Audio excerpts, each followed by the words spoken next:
शायद अश्विनी चलाएंगे भी, और उसमें मसल्स का एनाटॉमी आप अच्छे से पढ़ेंगे, टाइप्स ऑफ मसल्स भी बहुत अच्छे से आप पढ़ेंगे उसमें, कि स्मूथ क्या है, कार्डियक क्या है, और स्केलेटल क्या है.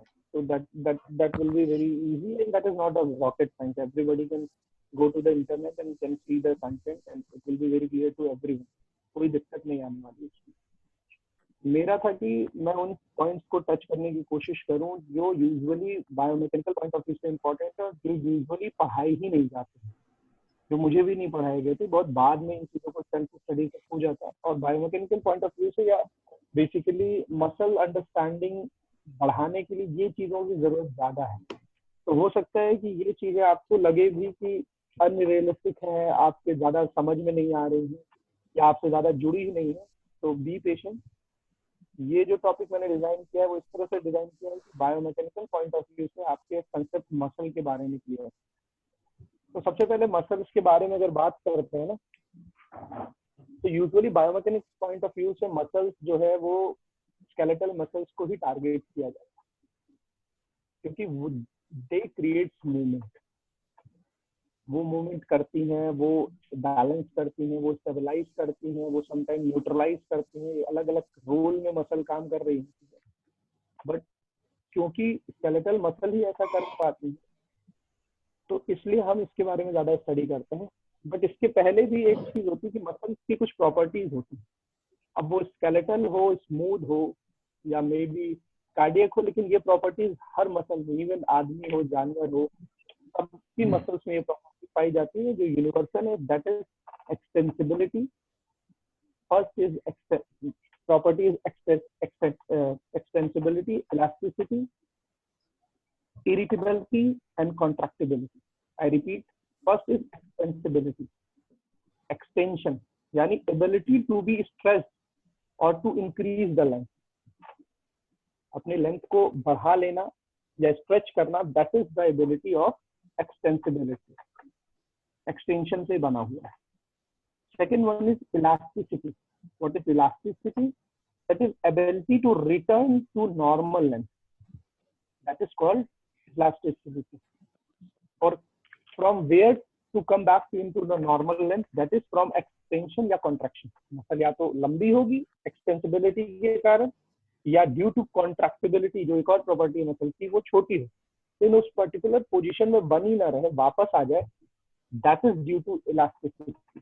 जैसे रबड़ बैंड आप खींचिए या उसका साइज दबा के छोटा करिए, वो वापस आ, रबड़ की बॉल को छोटा दबा के कर दीजिए, वो वापस अपना शेप ले देती है. That is elasticity. The first property was extensibility, second was elasticity. Third one is contractibility. What is contractibility? That is ability to muscle to shorten its length. Very easy. But यहाँ एक बहुत important point है जो मैं introduce करना चाहता हूँ, कि ability of muscle to shorten its length, that is called contractibility. But जिस contractibility के बाद एक topic, मतलब चौथा property है, that is irritability. What is irritability? That is ability to respond to the stimulus. What is the stimulus? Anything which is coming towards the body in form of anything. Ball आ रही है, कोई आपको हाथ मार रहा है. The first reaction given by the body, why it is possible? क्योंकि आप उसको एज ए स्टिमुलस लेते हैं. अरे बाप, मेरी तरफ एक चीज आ रही है. That is the stimulus. Body में मसल्स को न्यूरॉन्स के माध्यम से मैसेज जा रहा है. That is a stimulus. तो मसल्स के अंदर एक प्रॉपर्टी होती है कि वो स्टिमुलस को रिस्पॉन्ड करता है. Irritability.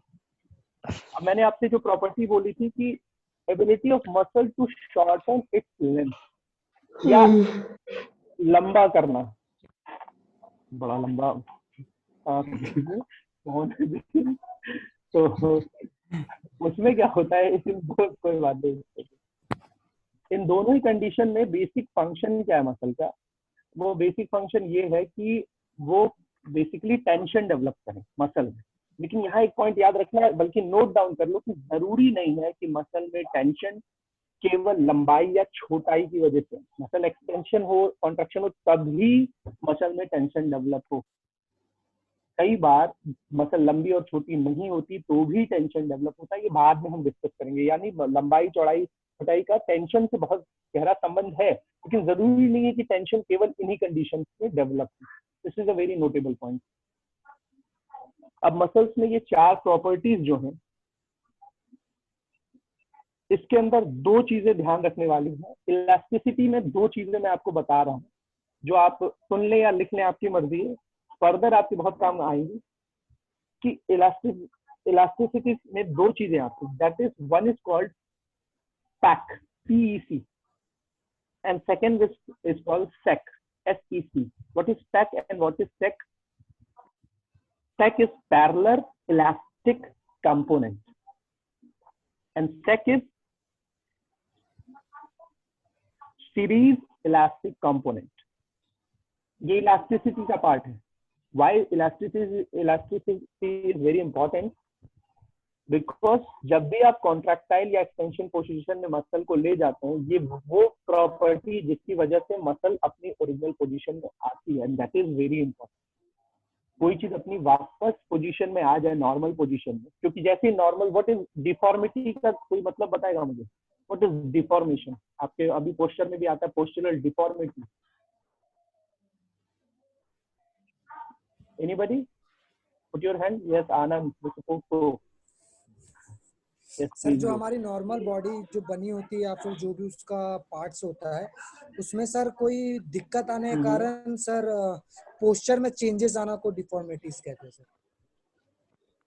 Okay, very nice. Like और कोई फ्लैट फिट और जो बोल लेग ये वगैरह होती है सर। या Kanishka is there? Yes please Kanishka. Sir जो नॉर्मल पोस्चर होना चाहिए, एक आइडियल पोस्चर, उससे अलग हटके कोई अबनॉर्मलिटी हो जो शरीर में, sir that will be considered as a defect. Sir anything? या please go ahead, I am listening. Somebody Nitish बताओ। Sir, anything which is not normal to its given or its general properties.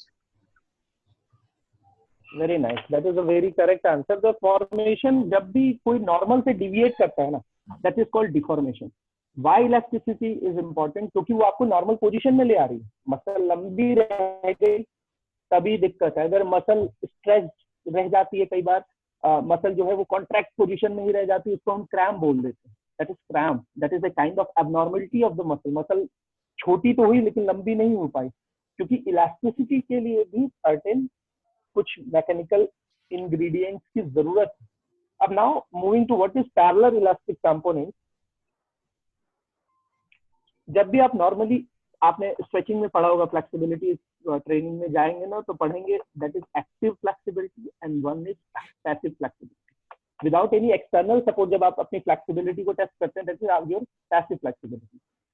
जब आप passive flexibility के लिए भी जाते हैं तो बॉडी रजिस्ट करती है।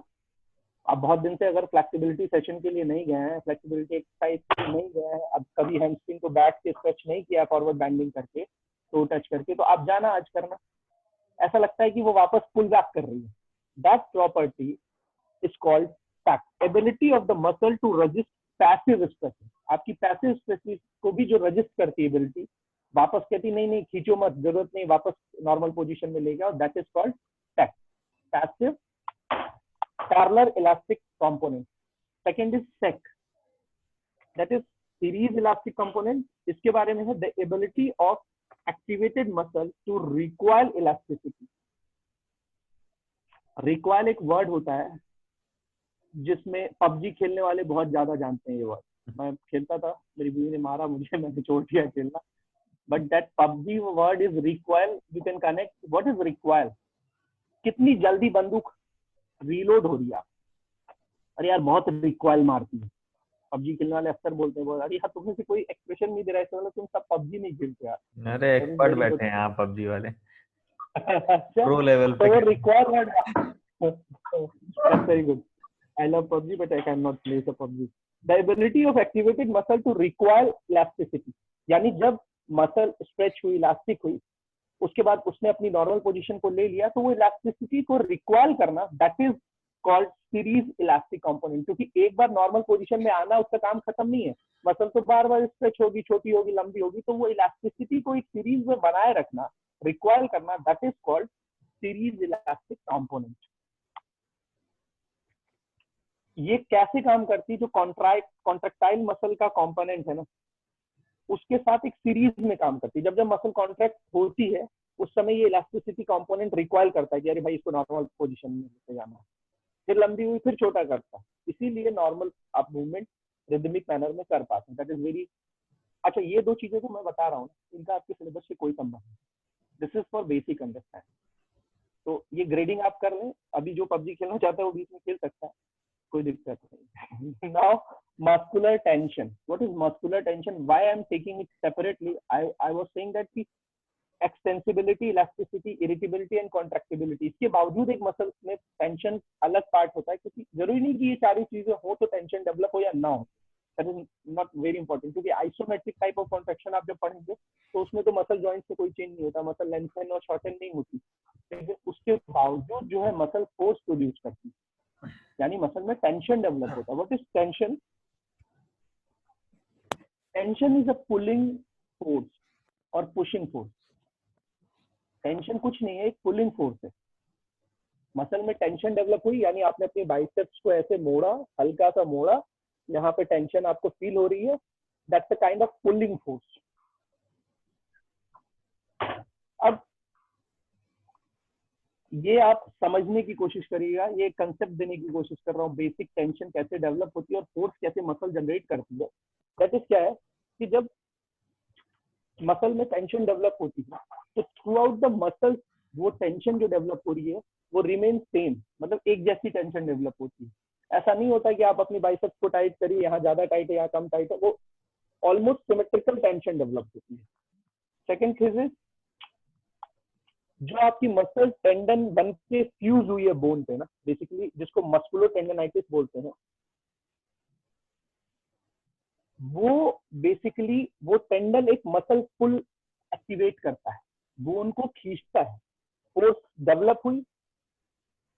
इसको अगर पूरा मैंने एक जगह से लिखा है, अगर आप ध्यान से सुने, मैं आराम से पढ़ रहा हूँ तो आपको चीज समझ में आएगी, फिर इसको पूरा डिस्कस करेंगे। That is tension is pulling force, tension amount remain same throughout the length of the muscle, जो मैं अभी आपसे कह रहा था। And third one is end at the site musculo tendinitis, मतलब जहां मसल टेंडन जैसा फ्यूज होकर बोन में जा रहा है, attachment to the bone. Then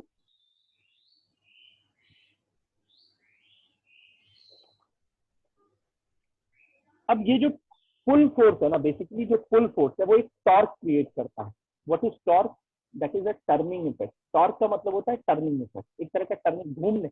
अब हमने शुरू की क्लासेस में बहुत बेसिक बोला है कि बॉडी में सारे एंगुलर मूवमेंट्स होंगे, घूमने वाले मूवमेंट, तो यही पुलिंग फोर्स जो है टॉर्क क्रिएट करती है, ये घूमने वाले मूवमेंट को इनिशिएट करती है। टेंशन कैसे काम करती है? टेंशन एक पूरे थ्रू आउट द मसल जो है वो एक तरह का टेंशन सिमेट्रिकल डेवलप होता है, जो एक तरह का पुलिंग इफेक्ट क्रिएट करता है, जो आपके टेंडन के थ्रू आपकी बोन को एक टर्निंग इफेक्ट देता है। That is the whole concept of muscle tension. Basic, बहुत बेसिक दे रहा हूँ, उसके आगे बहुत चीजें हैं, बट ये this is the basic concept. Now कुछ चीजें और आपको बेसिक बताता हूँ, जैसे what is muscle fibre in terms biomechanics. What is muscle fibre? वैसे तो हम कहेंगे कि भाई एक छोटी इकाई है, मसल्स की एक छोटी इकाई है जिनसे मिलकर एक बंडल बनता है, जिसके चारों ओर एक लेयर होती है, जो हमेशा मैं एग्जाम में भूल जाता हूँ, गलत लगा देता हूँ। वहाँ सेक्टरों में अलग अलग नाम है, जो मैं अक्सर कंफ्यूज करता हूँ। That is the basic thing.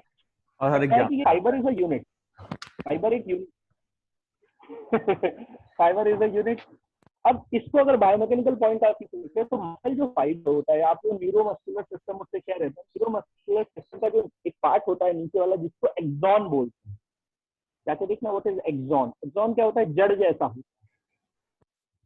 Axon होता है जड़ जैसा होता है। अगर बायोमैकेनिकल पॉइंट ऑफ व्यू से देखा जाए तो हर एक मसल फाइबर को एक नर्व इंपल्स एक्टिवेट करता है। अब क्यों एक्टिवेट करता है? क्योंकि वो पीक करे मसल टेंशन को। ठीक, अब जो ये एक्सॉन है ना, जो तुम्हारा न्यूरोमस्कुलर सिस्टम है, एक्सॉन भी ब्रांचेस में टूटा हुआ है। देखो ध्यान से देखो, एक मैं सिंपल न्यूरॉन की फोटो ली है और नीचे साइड में जो है ना वो मसल फाइबर्स का एक बंडल।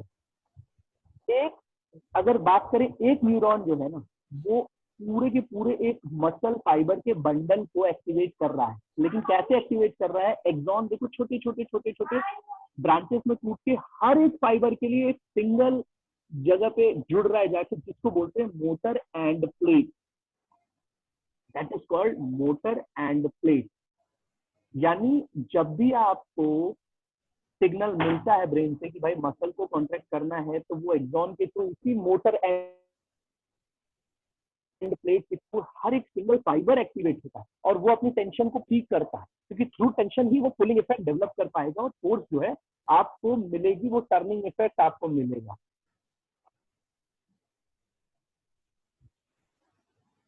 यहाँ तक क्लियर है? ये चीजें क्लियर है? बाद में जब अब इस पूरे को अगर बोले ना, इस पूरे फिगर को बोले तो हम कह सकते हैं it is a motor unit, a single motor neuron and all fibres innervate. जो एक मोटर न्यूरॉन जो है वो सारे जुड़ा हुआ है मसल फाइबर से, that is called a motor unit. But within the motor unit there are so many motor end plates which is connected to different muscle fibres for the activation phase. वो tension को develop करती है हर एक muscle fibre. ये word सिर्फ अपनी vocabulary के लिए आप याद रखिएगा ना। थैंक यू ये फोटो दिखाने के लिए। Now moving to one more terminology that is called tetanus, TECANUS। ये भी एक तरह की मसल कॉन्ट्रैक्ट टेंशन से जुड़ा हुआ है। That is state of muscle providing sustained maximal tension resulting from repetitive stimulation. अब ये ध्यान से सुनना, मैंने बोला कि मोटर एंड प्लेन्स के थ्रू स्टिमुलस आता है और टेंशन पीक होती है। एक बार टेंशन पीक होगी फिर वो रिलैक्स करने लगती है, वो पर्टिकुलर मसल या मसल फाइबर। लेकिन क्या होता है, एक बार स्टिमुलस आने से ही मसल्स जो है वो हमेशा एक्टिवेटेड नहीं रहेंगी। तो एक सीरीज ऑफ स्टिमुलेशन आती है, एक के बाद एक, एक के बाद एक, एक के बाद स्टिमुलेशन आती है, जिसकी वजह से जो मसल्स हैं वो सस्टेन करती है अपने मैक्सिमल टेंशन को through repetitive stimulation. That quality is called tetanus. Due to repetitive stimulation, muscles maximum tension prolonged. अगर एक बार आएगा तो एक बार में खत्म हो जाएगा, लेकिन क्योंकि आप जब आप कोई वेट उठा रहे हैं तो आपको सिर्फ एक बार नहीं उठाना है, आपको लगातार उठाते रहना है। तो वो सीरीज ऑफ स्टिमुलेशन चलती रहती है और वो मैक्सिमम जो टेंशन प्रोलॉन्ग वो बना रहता है, दैट इज कॉल्ड टेटनस। ठीक, ये टर्मिनोलॉजी याद करिएगा। मैं फिर से आपको वो बता रहा हूँ कि properties of muscles, that is extensibility, elasticity, irritability and contractibility. अब इरिटेबिलिटी को कनेक्ट करिए अभी तक जो आपको लेटेस्ट मैंने बनाया। What is ability to respond to the stimulus, that was irritability. मैंने वो फोटो आपको क्यों दिखाई, ये रीजन था कि इरिटेबिलिटी मसल्स की क्यों है, क्योंकि हर एक मसल फाइबर के साथ एक मोटर एंड प्लेट जुड़ी हुई है।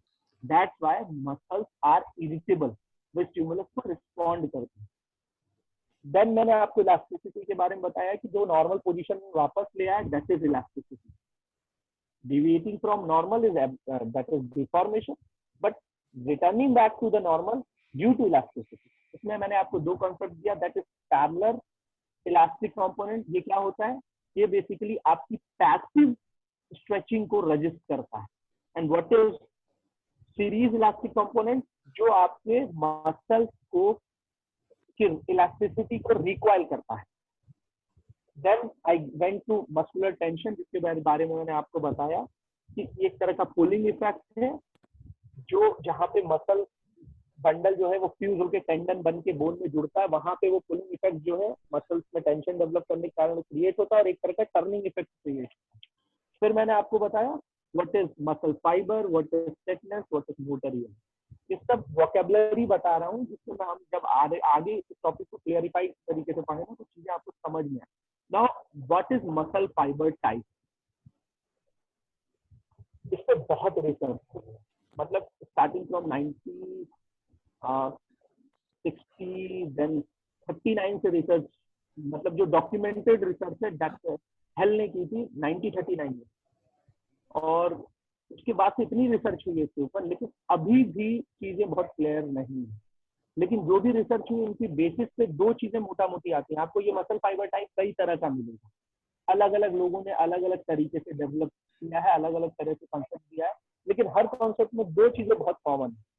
एक मसल फाइबर टाइप को बोलते हैं स्लो ट्विच फाइबर, एक को बोलते हैं फास्ट ट्विच फाइबर। स्लो को हम रेड मसल फाइबर भी बोलते हैं और फास्ट को हम लोग व्हाइट मसल फाइबर भी कहते हैं।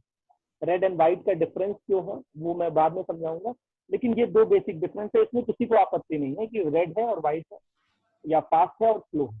ठीक, स्लो है, यानी स्लो का फर्दर डिवाइडेशन नहीं किया गया है, लेकिन फास्ट को फर्दर डिवाइड किया गया है।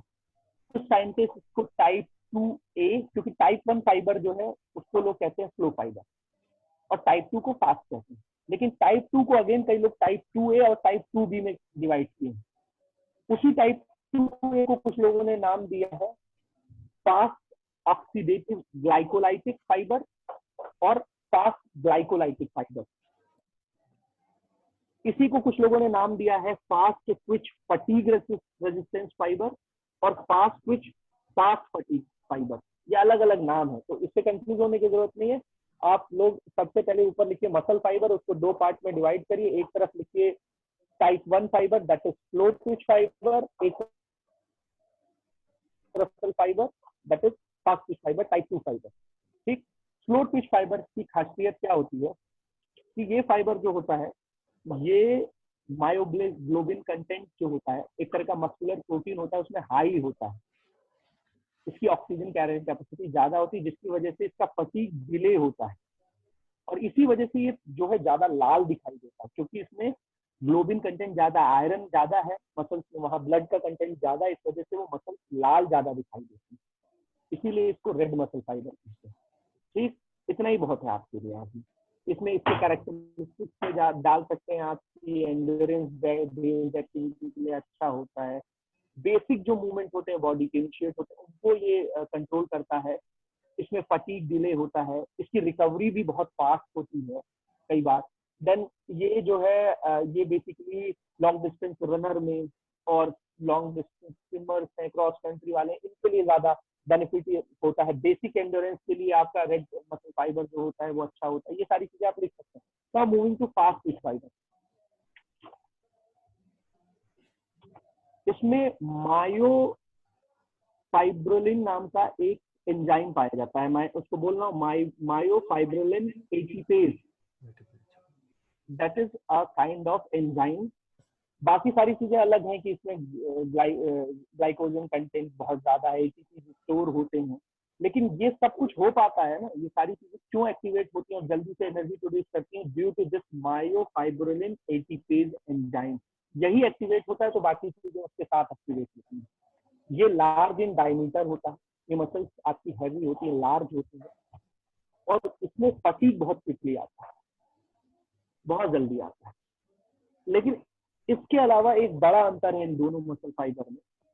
स्लो ट्विच फाइबर जो होता है ना, उसका जो फाइबर का जो मैंने आपको क्यों बढ़ाया अभी इससे पहले, जो कैसे मोटर एंड प्लेट से स्टिमुलस आता है, तो उस स्टिमुलस का एक थ्रेश होल्ड लेवल होता है। कोई भी स्टिमुलस जो आता है ना बॉडी में, वो एकदम से मसल्स को एक्टिवेट नहीं कर देता।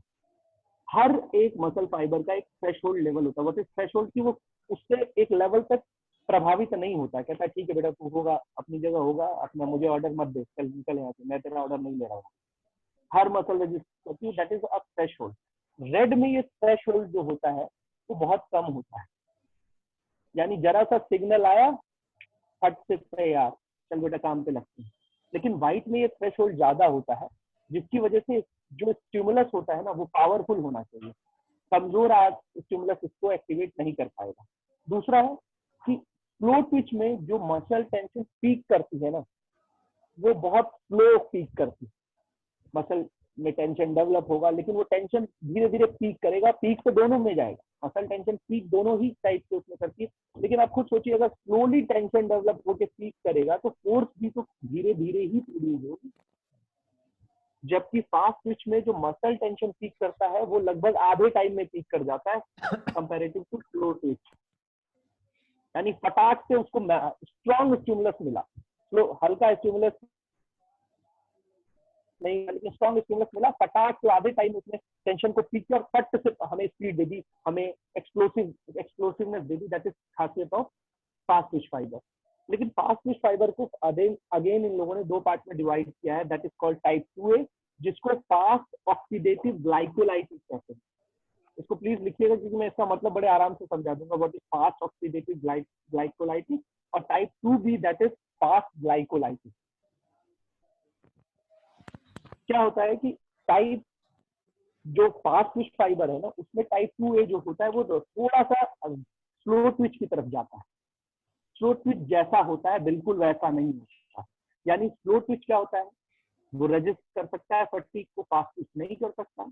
लेकिन टाइप 2A फास्ट ट्विच होते हुए भी एक हद तक फटीग को डिले और रेजिस्ट कर सकता है, क्योंकि इसमें ऑक्सीडेटिव ग्लाइकोलाइटिक होता है। What is oxidative glycolytic? इतना समझ लीजिए कि जो भी वेस्ट प्रोडक्ट बन रहा है बॉडी में उसको इजीली रिमूव करना या रीयूज करना ड्यू टू ऑक्सीडेटिव ग्लाइकोलाइटिस।